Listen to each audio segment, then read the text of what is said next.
तक हमारा Pakistan democratic movement के तहरीक का सबसे बड़ा जलसा हैदराबाद के आवाम ने करवा लिया है। हम हैदराबाद के बहादुर और गयूर अवाम को सलाम पेश करता हूं। हैदराबाद के अवाम ने हमेशा जमहूरियत की जिदोजहद में आमरियत के मुकाबले में सफ़े अव्वल का किरदार अदा किया है। जनरल अयूब खान हो, याया खान हो, जनरल मुशर्रफ हो, जनरल जिया हो, सब के सब हैदराबाद के आवाम से डरते थे। जिया तो हैदराबाद के तुलबा से भी डरता था, यहां के स्टूडेंट से डरता था। इस हद तक कि आज के दिन जियाउल हक ने स्टूडेंट यूनियंस पे पाबंदी लगाया था। वो इसलिए कि इस मुल्क के नौजवान उस आमिर से नहीं डरते थे। वो जमहूरियत के लिए, movement for the restoration of democracy के लिए अपना किरदार अदा करते थे। और आज भी जो हमारा सिलेक्टेड हुकूमत है, जो हमारा कठपुतली है, जो हमारा नाजायज, ना अहल और ना लायक वजीर आजम है, वो भी आपसे डर रहा है।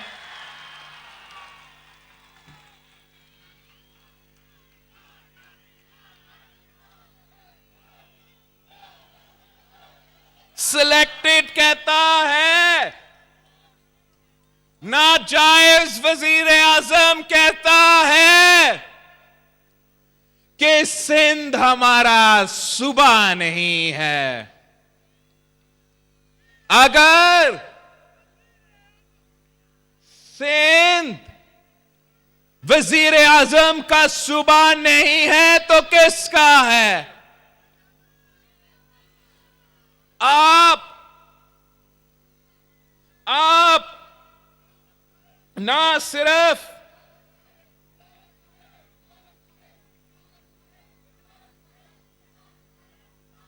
आप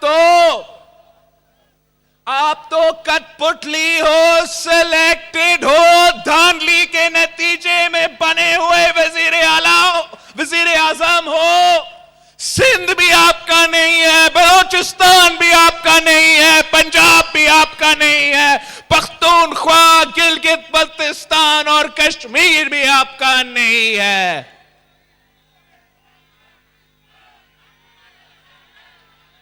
सिंध हमारा सूबा नहीं। कोई भी वजीर आजम ये लफ्ज इस धरती के लिए कैसे इस्तेमाल कर सकता है? सिंध इमरान खान का सूबा नहीं, सिंध में बसने वाले भी उसके नहीं। उसे ना सिंध चाहिए, ना सिंध की आवाम, मगर हां, सिंध के जजीरे उसे जरूर चाहिए। सिंध का गैस उसको जरूर चाहिए। सिंध का कोयला उसको जरूर चाहिए।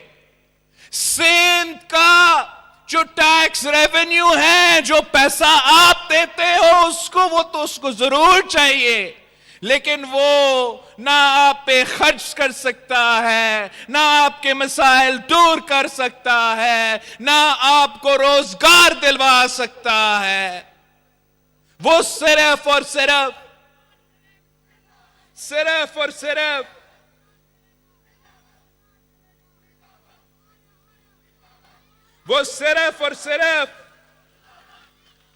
आपके हुकूक पे डाका डालना जानता है, आपके जेब पे डाका डालना जानते हैं, मगर आप इस मुल्क के अवाम इनको बर्दाश्त नहीं करेंगे। और इंशाअल्लाह ताला हम अपने हकूक का भी हिफाजत करेंगे, हम अपनी जमहूरियत का भी हिफाजत करेंगे, और ये जो वजीर आजम है इसको जरूर भगाएंगे।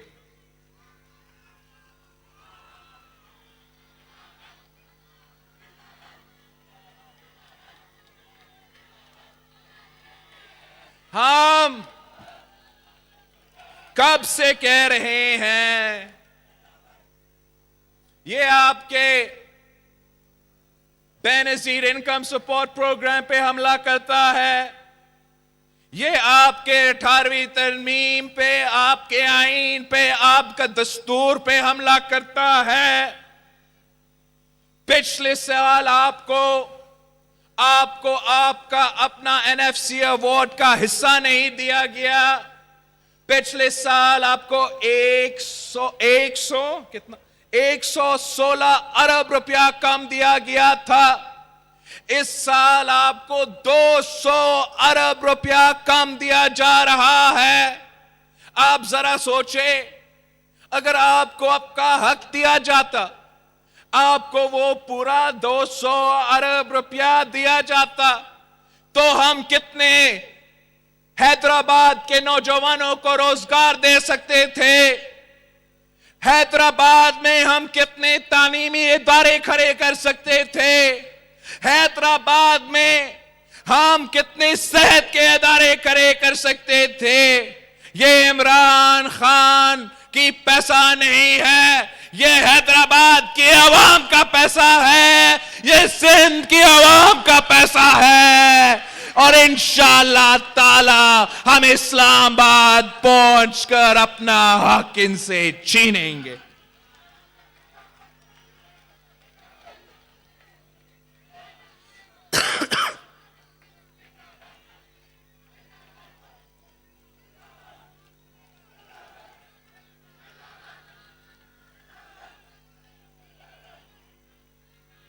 PTI की हुकूमत, ये नालायक, ना जायज, ना अहल हुकूमत अपने साथ एक महंगाई की सुनामी ले आए है। आटा, दाल, चावल, हर चीज आम आदमी की खरीद से बाहर है, और खरीद भी ले तो पकाए कहां। आटे की 20 किलो की बोरी 1237 रुपए, आलू 40 रुपए किलो, अंडे 175 रुपए दर्जन, दूध 120 रुपए लीटर, चीनी 90 रुपए किलो, दाल 160 रुपए किलो, पेट्रोल सुपर 112 रुपए लीटर, डीजल 116 रुपए लीटर। ये सब इमरान खान के कारनामे हैं। इमरान ने वादा किया था कि नया पाकिस्तान लेकर आएगा। नया पाकिस्तान तो महंगा पाकिस्तान निकला। नया पाकिस्तान महंगाई का पाकिस्तान निकला। और ये सिर्फ इसलिए कि हम पे ये नाजायज हुक्मरान मुसल्लत किए गए हैं। किसानों को उनकी फसल की कीमत नहीं मिलती, किसानों का मुआशी कत्ल हो रहा है, मेहनत कशों को, मजदूरों को उनकी मेहनत के सिला नहीं मिलता, मजदूरों का मुआशी कत्ल किया जा रहा है, ताजरों का मुआशी कत्ल किया जा रहा है। हमारे बुजुर्ग पेंशनर्स भी सरापा एहतजाज पे है, उनको अपना पेंशन नहीं दिया जा रहा है। हमारे बुजुर्ग पेंशनर्स का भी मुआशी कत्ल हो रहा है। और ये सब के सब कुछ सिर्फ और सिर्फ तब्दीली की वजह से है। तारीख में सबसे ज्यादा महंगाई है, तारीख में सबसे ज्यादा बेरोजगारी है, तारीख में सबसे ज्यादा गुर्बत है, और ये सब कुछ इमरान खान की वजह से है। हमारा किसान सरापा एहतजाज है, हमारा हारी सरापा एहतजाज है। उनको अपना टमाटर का कीमत नहीं दिया जाता, प्याज का कीमत नहीं दिया जाता, और वो सिर्फ इसलिए कि ये नालायक हुकूमत अपना पाकिस्तानी किसान के फसल तो खरीदता नहीं है, वो बाहर से मंगवा रहा है, और नुकसान आप उठा रहे हो, नुकसान हमारा गरीब किसान उठा रहा है। इमरान की तब्दीली ने पाकिस्तान में ये पिछले 1 साल में इतना महंगाई कर दी, इतना बेरोजगारी और गुर्बत करार दे दिया कि अब पाकिस्तान का 50% घराने मतलब आधा एक घर पाकिस्तान में अब इमरान खान की वजह से, तब्दीली की वजह से गिज़ाई किल्लत का शिकार है। वो अपना राशंस में कमी कर रहे हैं, इसलिए कि ये गरीब दुश्मन हुकूमत ने आपका जीना हराम कर दिया है। ये गरीब दुश्मन हुकूमत ने हर वो फैसला लिया है जो इस मुल्क के मजलूम तबका के खिलाफ है। ये गरीब दुश्मन हुकूमत अमीरों को रिलीफ दिलवाता है, अमीरों को रिलीफ दिलवाता है, मगर गरीबों को तकलीफ दिलवाता है। ये वही हुकूमत है, ये वही इमरान है जिसने 1 करोड़ नौकरियों का वादा किया है।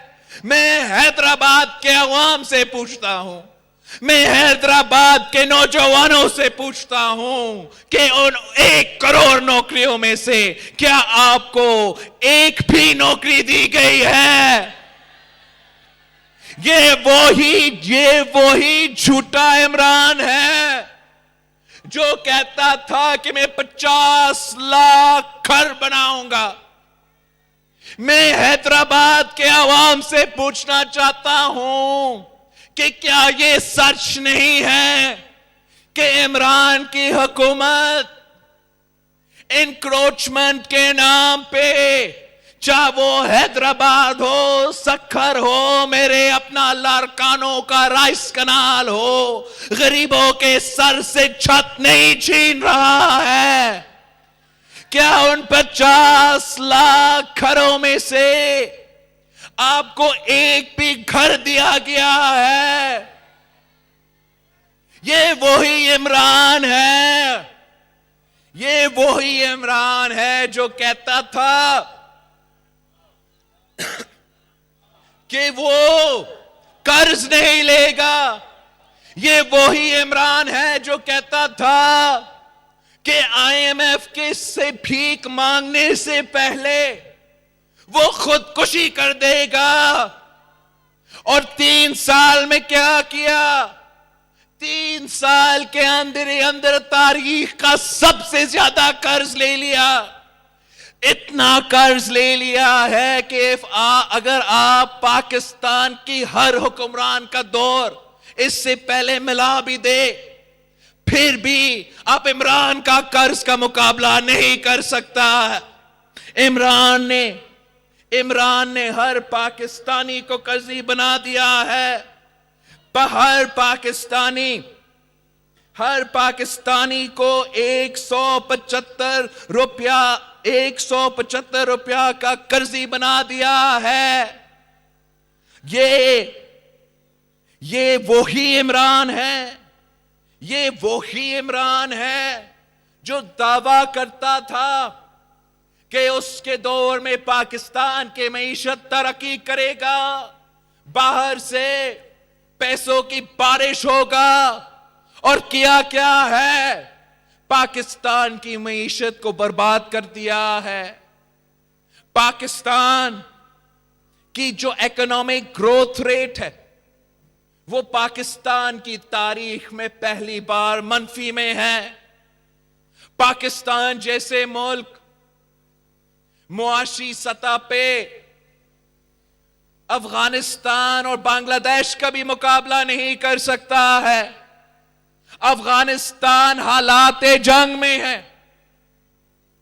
बांग्लादेश एक जमाने में हमारा हिस्सा होता था। मुआशी इकोनॉमिक ग्रोथ रेट में पाकिस्तान मनफी में है और बांग्लादेश और अफगानिस्तान हमसे आगे है। अगर हम उनसे किसी चीज में आगे है तो हमारा जो महंगाई है वो पूरी रीजन में सबसे आगे है। वो बांग्लादेश और अफगानिस्तान के महंगाई से भी ज्यादा है। और ये सिर्फ और सिर्फ इस नाजायज, ना अहल और ना लायक वजीर आजम की वजह से है कि इसको हम पे मुसल्लत किया गया है।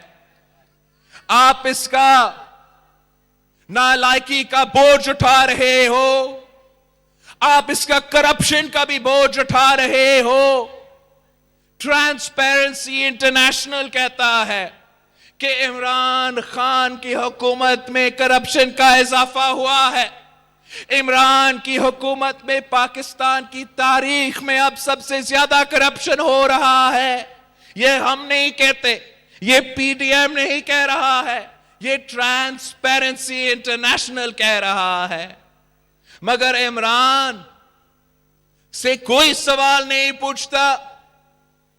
बीआरटी मंसूबा में करप्शन, फॉरेन फंडिंग क्लेस में करप्शन, मालम जब्बा में करप्शन, बिलियन ट्रीज में करप्शन, अलीमा बाजी की सलाई मशीन्स में करप्शन, पापा जॉन्स का पिज्जा में भी करप्शन।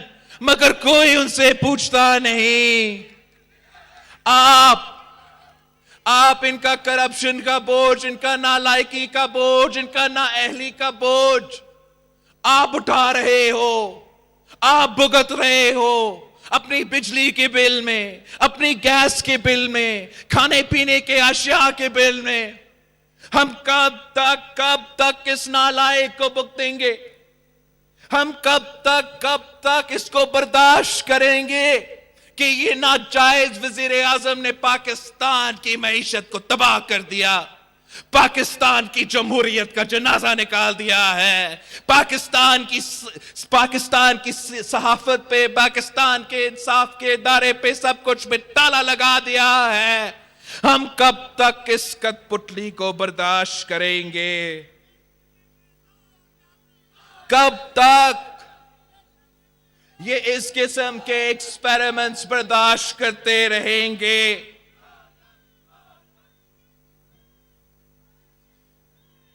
पाकिस्तान के अवाम मुश्किलात का सामना कर रहे हैं, मुआशी बहरान का सामना कर रहे हैं, सिर्फ और सिर्फ इसलिए कि इमरान हम पे मुसल्लत किया गया है। और अब वो कहते हैं कि एस्टैब्लिशमेंट को सियासत में ना घसीटो। मैं आपसे पूछना चाहता हूं, हैदराबाद के अवाम से पूछना चाहता हूं कि एस्टैब्लिशमेंट को सियासत में कौन घसीटता है? क्या वो घसीटते हैं जो हर जलसा में कहते हैं कि आपका कोई रोल नहीं है, सियासत से दूर रहो, हर इदारा को अपना अपना काम करना चाहिए?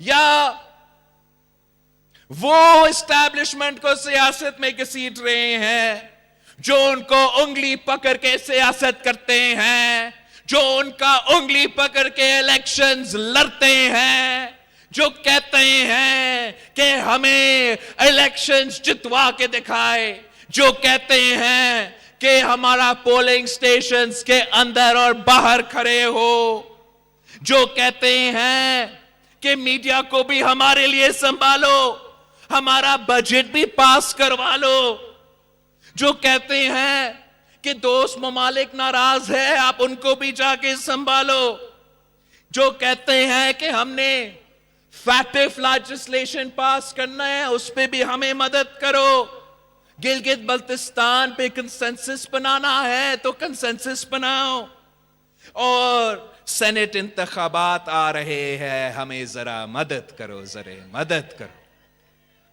जब उनको अपना हार नजर आता है, जब उनको पता है कि अवाम उनके साथ खड़े नहीं है, जब उनको अंदाजा होता है कि आपकी वोटों की वजह से वो हुकूमत नहीं बना सकते हैं, वो ताकत में नहीं आ सकते हैं, वो इक्तदार में नहीं आ सकते हैं, तो फिर एस्टैब्लिशमेंट को सियासत में घसीटा जाता है। हमसे नहीं घसीटे जाता है, उनसे घसीटे जाता है। हम तो कहते हैं कि आप सियासत से भी पीछे हटो, आप हुकूमत, आप सियासत से पीछे हटो। आप पाकिस्तान पीपल्स पार्टी का तो बयानिया है कि हर इदारा को अपना अपना काम करना चाहिए और सियासत को सियासतदान पे छोड़ना चाहिए। पाकिस्तान के अवाम को, पाकिस्तान के अवाम पे भरोसा करना चाहिए, पाकिस्तान के अवाम पे एतमाद करना चाहिए, पाकिस्तान के अवाम को के फैसले को मानना पड़ेगा। इनको अपने मुस्तकबिल के फैसले खुद लेने की इजाजत देना पड़ेगा।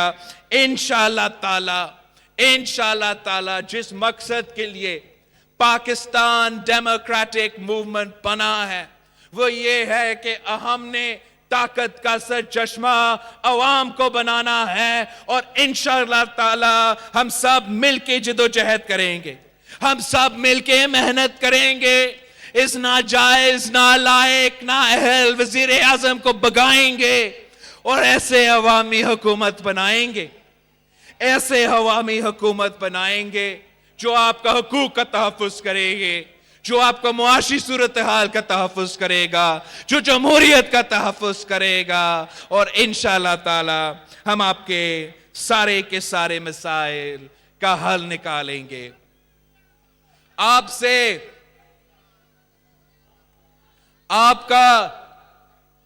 आपका मेहनत, आपकी जिद्दोजहद हम सब के सामने है।